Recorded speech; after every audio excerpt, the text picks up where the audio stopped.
Alrighty.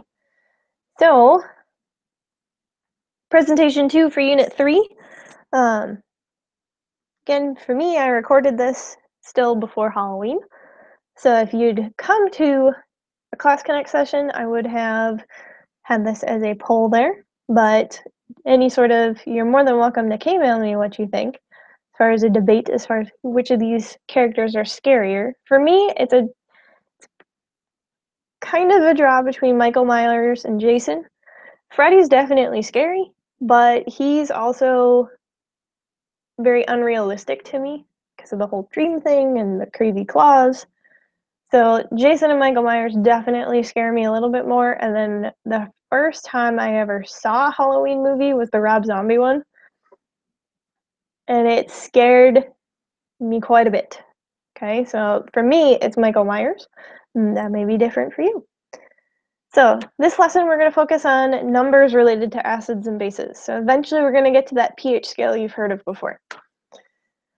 First thing I want to talk about is water.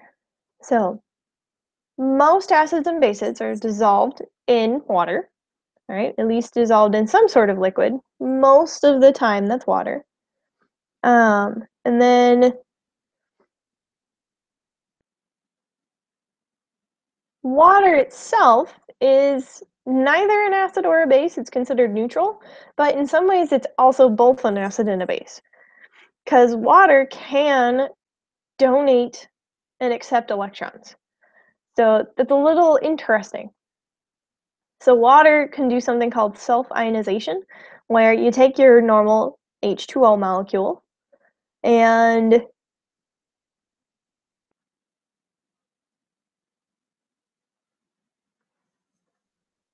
sorry. And what happens is that some of them, not all of them, but some of them in solution end up splitting into ions. So you need two water molecules to make these ions happen. One of them is an OH minus ion, right? So in that sense, water acts like a base. And then one of the water molecules picks up an H plus ion, all right? And makes this hydronium ion, H3O plus. So that's like the acid, okay? So water is neutral. It's not an acid or a base, but it does do this self-ionization, which is similar to something that is acidic or basic, right? And these ions in solution help tell us whether or not we've added something that is an acid or a base. So when we measure acids and bases, we look at our concentrations of OH minus to H plus in solution. To speak correctly, you'd actually say to the hydronium ion, the H3O plus in solution. But depending on the material that you read and things that you learn, sometimes people just simplify it to the proton, the H plus.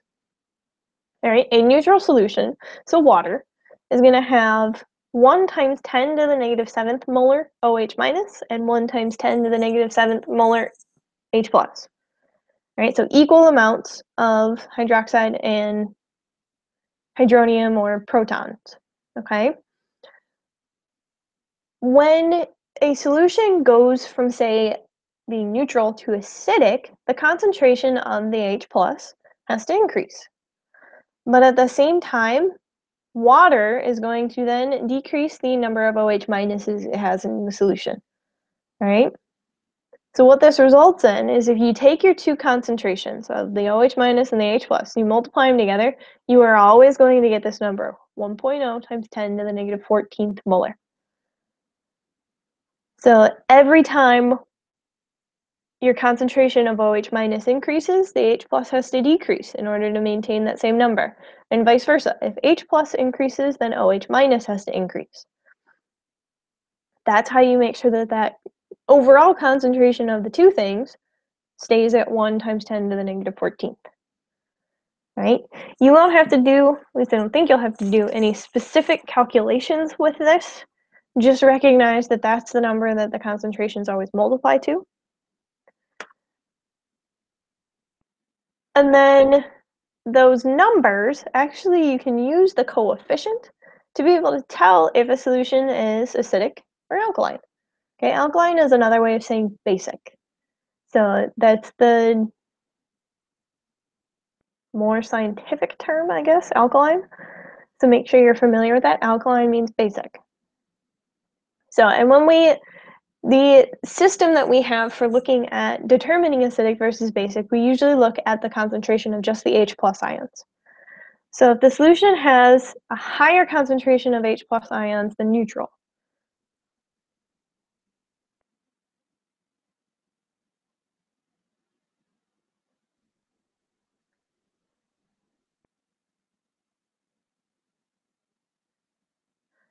I have this backwards.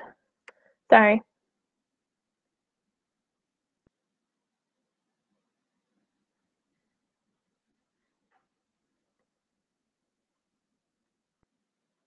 So this is going to go from 1 times 10 to the negative 1. Sorry for having to correct this right in the middle of it.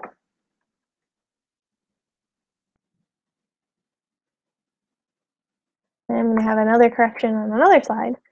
So when the H plus concentration is between when the coefficient is between -7 and -1, you know that it's acidic. And when the concentration decreases, because negative coefficients mean how many zeros after the decimal. So when you actually get bigger coefficient numbers, you're going to have less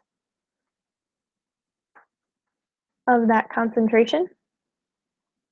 So from -7 to -14 is going to be alkaline. Okay. So if you're looking at the numbers and it's 1 times 10 to the -7th, so the coefficient is between -7 and -1, you're thinking acidic, right? Except for 1 times 10 to the -7 exactly. And then same on the other side, 1 times 10 to the -7th up to 10 to the -14th is going to be alkaline or basic. Let me switch those two. All right.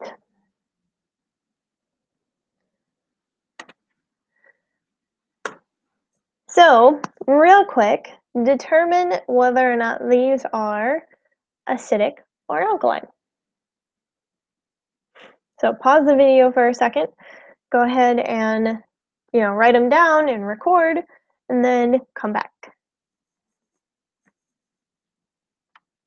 So now that you hopefully have an idea of what these are, this one, -4, should be acidic.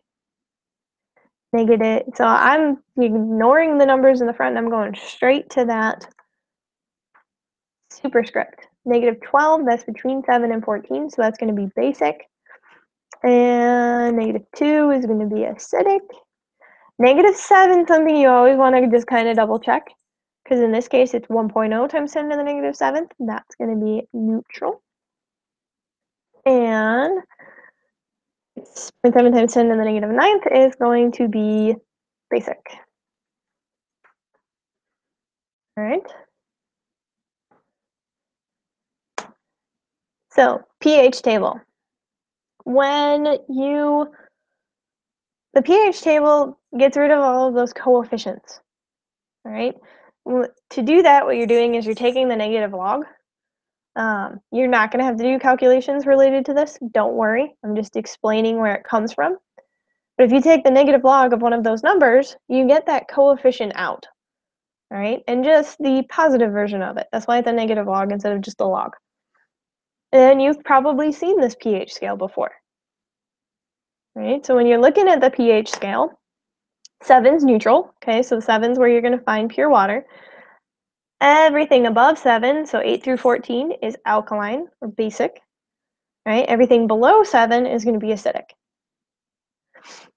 So use this table and see if you can put these items in order. They are labeled on the chart there, so that you just get a feel for how to organize things based on acidity or basicity. Okay. So looking at the first one, we've got pure water, which is 7, ammonia, which is 11, vinegar, which is 2, and lye, which is 14, and acid rain, which is 4. So I need to put those in order of increasing acidity. All right. So when you're dealing with the pH scale and you want to do things in order of increasing acidity, you actually need to go backwards on the scale. So your highest number is going to be the least acidic, which for us was the lye. All right, so lye was 14. That's our least acidic. So I'm going to start with lye, and then I'm going to go down, and the next thing that we had on there was ammonia. So it's going lye, ammonia. And then I'm going to run into water. So lye, ammonia, water. Then I've got acid, rain, and vinegar left. Acid rain comes first. So lye, ammonia, water, acid rain, and last, vinegar. Okay. And then the very last one is put milk, baking soda, battery acid, bleach, and hand soap in order of increasing alkalinity. All right, so the last thing we list should be the most alkaline or most basic. So this time we can go in order of number. All right, so the item on here with the lowest number is going to be battery acid. So we're going to start there. That's the least basic. Then we're going to go up to milk, which is at 6. And then we hit baking soda at 9, hand soap at 10, and bleach at 13. Okay, so that goes battery acid, milk, baking soda, hand soap, bleach. And that's my lesson. So now you should be good through 3.04, and then we got the lab coming up, and that's just about it for that unit. So lab video will be coming soon.